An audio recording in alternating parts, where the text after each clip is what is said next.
Louvado seja nosso Senhor Jesus Cristo, para sempre seja louvado. Seja bem-vindo mais uma vez ao canal Jesus é o Caminho. Meus amados irmãos, este é o nosso quadro Biografia dos 12 Apóstolos. E por ocasião hoje do martírio de Santo André, nós iremos ver a biografia de Santo André. André, o protóclito, ou seja, André, o primeiro discípulo a ser chamado. Por isto, hoje vamos falar do irmão de São Pedro, Santo André, que também era um dos 12. A primeira característica que chama a atenção em André é o nome, que não é judeu, como seria de esperar, mas grego. Indício significativo de que a sua família tinha certa abertura à cultura grega. Encontramos-nos na Galiléia, onde a língua e a cultura gregas estão bastante presentes. Na lista dos 12, André ocupa o segundo lugar, como em Mateus 10, 1 ao 4, e em Lucas 6, do 13 ao 16, ou então o quarto lugar, como em Marcos 3, do 13 ao 18, e nos Atos dos Apóstolos, capítulo 1, versículo 13 ao 14. Seja como for, sem dúvida, gozava de certo prestígio dentro das primeiras comunidades cristãs. O laço de sangue entre André e Pedro, bem como o chamado comum que lhes faz Jesus, são assinalados explicitamente nos evangelhos. Lemos: siga-me e eu farei de vocês pescadores de homens. Mateus 4, 18 ao 19, Marcos 1, do 16 ao 17.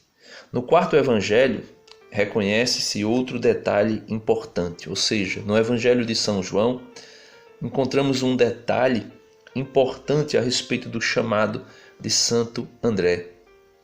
No primeiro momento, André era discípulo de João Batista. Olha aí, João revelando para nós que André era discípulo de João Batista.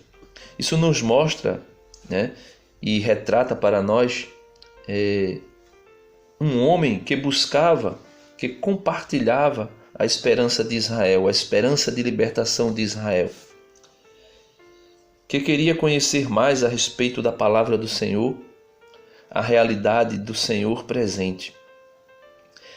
Era um homem de fé e de esperança, e um dia ouviu João Batista proclamar Jesus como o Cordeiro de Deus. João 1, versículo 36.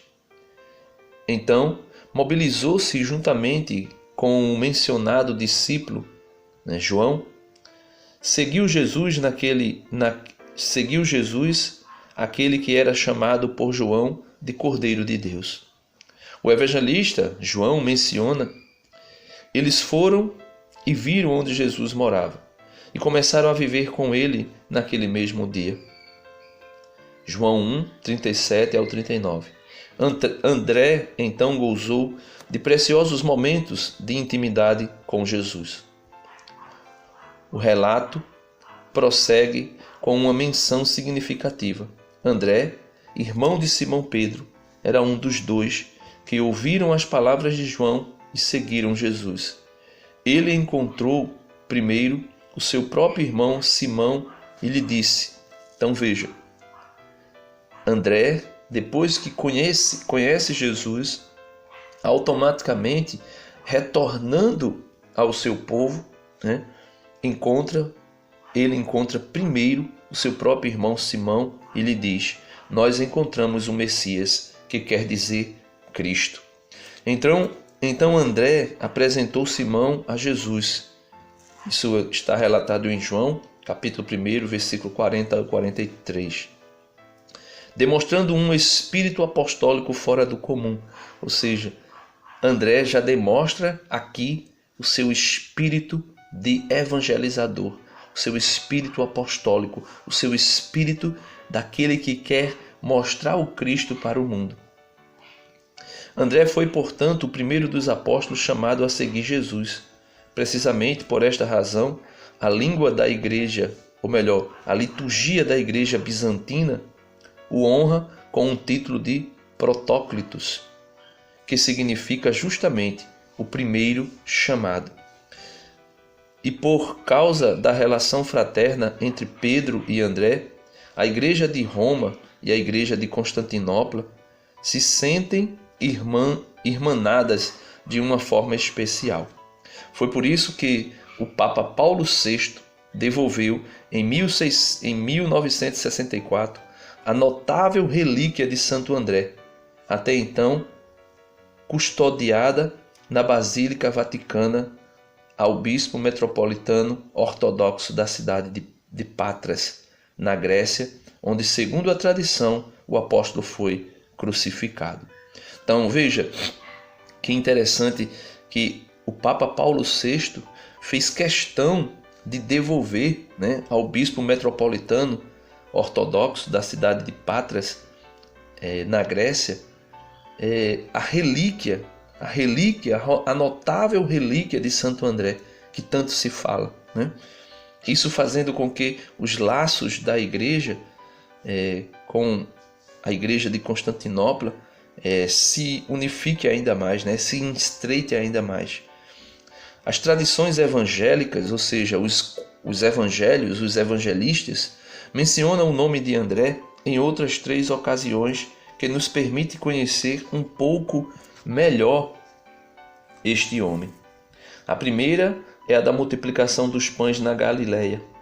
Nesta ocasião foi André quem avisou Jesus da presença de uma criança que tinha 5 pães de cevada e 2 peixes.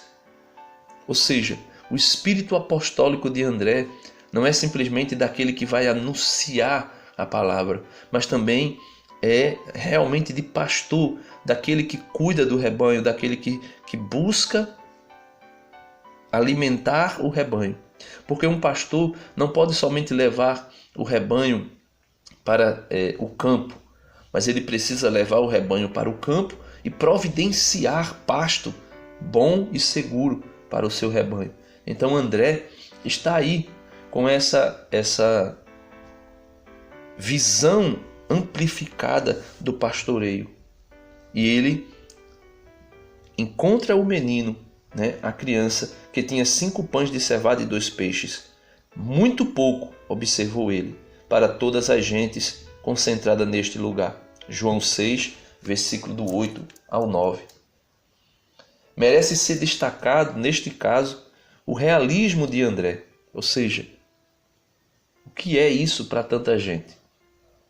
Ele percebeu a criança e já formulara a pergunta: mas o que é isto para tanta gente? O que é, tão pouco para uma quantidade imensa de pessoas?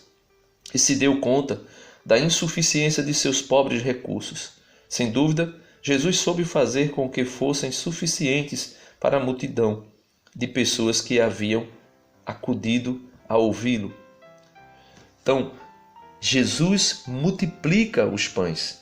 Aqui não se trata daquele pensamento da teologia da libertação, podemos assim dizer até diabólico, em que querem desconstruir o milagre da multiplicação, no sentido de que Jesus realmente multiplicou os pães, e inventam um falso milagre da partilha, como se depois daquele menino ter mostrado os seus pães e os seus peixes, as outras pessoas começassem também a fazer o mesmo. Mas na verdade, André é testemunha de que Jesus de fato multiplicou os pães. E a segunda ocasião em que André se destaca foi em Jerusalém. Ao sair da cidade, um discípulo mostrou a Jesus o espetáculo das muralhas poderosas que sustentavam o templo. A resposta do mestre foi surpreendente. Não ficará pedra sobre pedra, tudo será destruído. Então André, juntamente com Pedro, Tiago e João, perguntou: dize-nos quando vai acontecer isto e qual será o sinal de que todas estas coisas estarão para acabar? Isso está em Mateus, ou melhor, em Marcos 13, do 1 ao 4. Para responder a esta pergunta, Jesus pronunciou um importante discurso sobre a destruição de Jerusalém e sobre o fim do mundo, convidando os seus discípulos a ler com precaução os sinais do tempo e a permanecer sempre vigilantes. Então, por ocasião dessa pergunta de André, Jesus começa a relatar um pouco da escatologia cristã, um pouco dos últimos tempos. Jesus relata em primeira mão o que aconteceria no ano 70 com Jerusalém, que seria totalmente destruída pelos romanos, e relata também alguns aspectos da sua vinda derradeira. Deste acontecimento, aprendemos que não devemos ter medo de fazer perguntas a Jesus, mas ao mesmo tempo temos de estar preparados para receber os ensinamentos, embora surpreendentes e difíceis, que ele nos dá. Então, o discurso escatológico de Jesus é extremamente rico, mas também muito difícil de se compreender. E Santo André, com o seu exemplo, nos dá aqui o ensinamento de que nós devemos sim perguntar a Jesus, mas também devemos estar preparados para ouvir os seus ensinamentos, que são difíceis muitas vezes, e pedir assim o discernimento para compreendermos o que ele quer nos falar. Nos evangelhos, por último, está o testemunho de uma terceira iniciativa de André. O cenário também é Jerusalém, pouco antes da paixão, para a festa da Páscoa, ou melhor, pouco antes da paixão. Para a festa da Páscoa, com João, chegaram à cidade santa alguns gregos, provavelmente adeptos e tementes a Deus, vindo adorar o Deus de Israel. André e Filipe, os dois apóstolos com nomes gregos, servem de intérpretes e mediadores desse pequeno grupo de gregos diante de Jesus.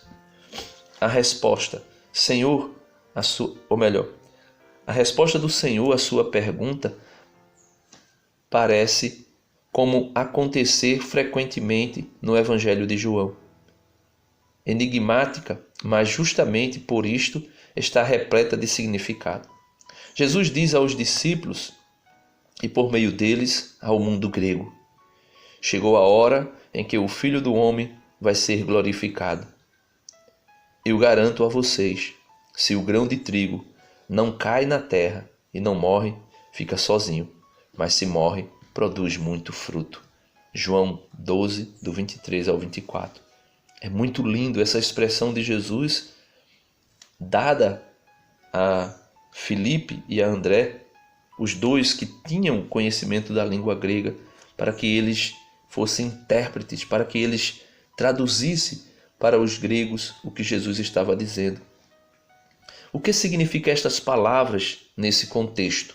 Jesus quer dizer, sim, o encontro com os gregos terá lugar, mas não como uma conversa breve e pontual, com algumas pessoas movidas principalmente pela curiosidade. Com minha morte, comparada com a queda ao solo de um grão de trigo, chegará a hora da minha glorificação. De minha morte na cruz virá a grande fecundidade, o grão de trigo morto, símbolo de minha crucificação. Se converterá com a ressurreição no pão da vida para o mundo. Será luz para os povos e as culturas. Sim, o encontro com a alma grega, com o mundo grego, se realizará com a mesma profundidade do grão de trigo que atrai para si as forças da terra e do céu e converte-se em pão. Em outras palavras, Jesus profetiza a igreja dos gregos, a igreja dos pagãos, a igreja do mundo como fruto da sua Páscoa. Então aqui Jesus pronuncia a igreja grega que nasceria por ocasião da sua morte e da sua ressurreição. Algumas tradições muito antigas veem André, que transmitiu aos gregos estas palavras, não só como intérprete de alguns gregos que se encontraram com Jesus, tal como acabamos de lembrar, mas o consideram o apóstolo dos gregos nos anos posteriores ao Pentecostes. Estas tradições contam que a partir de então foi o anunciador e intérprete de Jesus para o mundo grego. Então, uma tradição relata André como aquele apóstolo que foi ao mundo grego para anunciar a boa nova do Evangelho. Pedro, seu irmão, partiu de Jerusalém e, através da Antioquia, chegou a Roma para exercer ali a sua missão universal. Veja que Pedro não segue o irmão, mas ele vai para um caminho oposto. E ali ele assume a missão do patriarcado, podemos dizer, do papado, a sua missão de cabeça do colégio apostólico. Porém, André, entretanto, foi o apóstolo do mundo grego. Eles, quer na vida como na morte, se comportam como verdadeiros irmãos. Uma fraternidade que se expressa simbolicamente na especial relação entre as sedes de Roma e de Constantinopla, igrejas verdadeiramente irmãs. Então, Roma e Constantinopla são irmãs, independente de algumas coisas que tenham acontecido entre essas duas igrejas.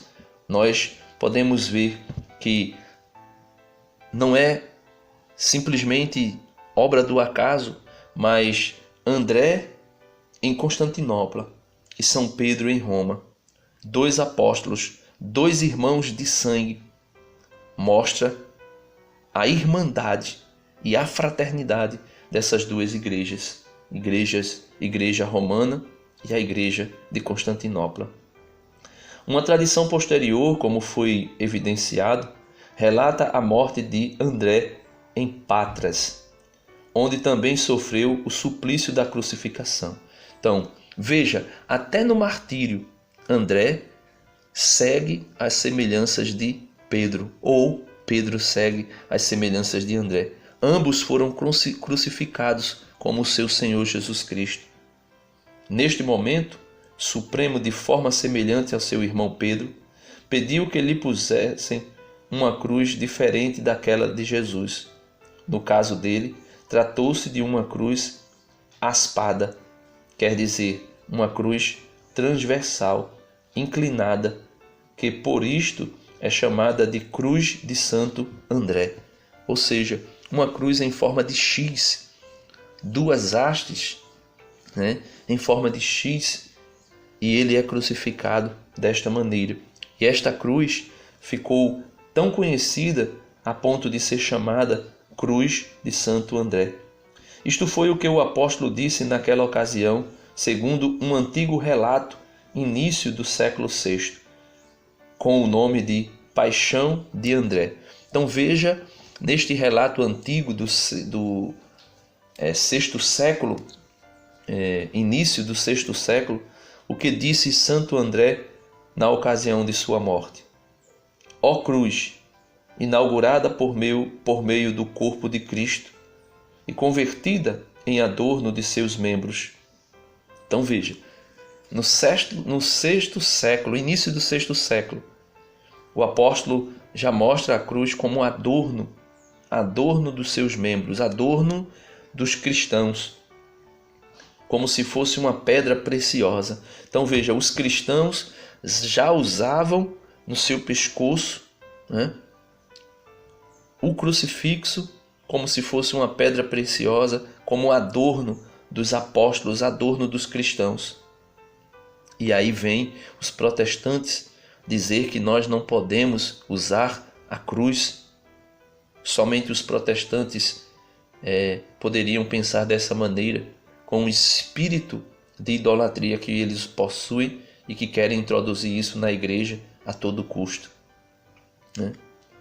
Antes que o Senhor subisse em ti, na cruz, provocavas um temor terreno. Agora em troca, dotada de um amor celestial, és recebida como um dom. Os crentes sabem, ao ver-te, quanta alegria possuis, quantos presentes tens preparado.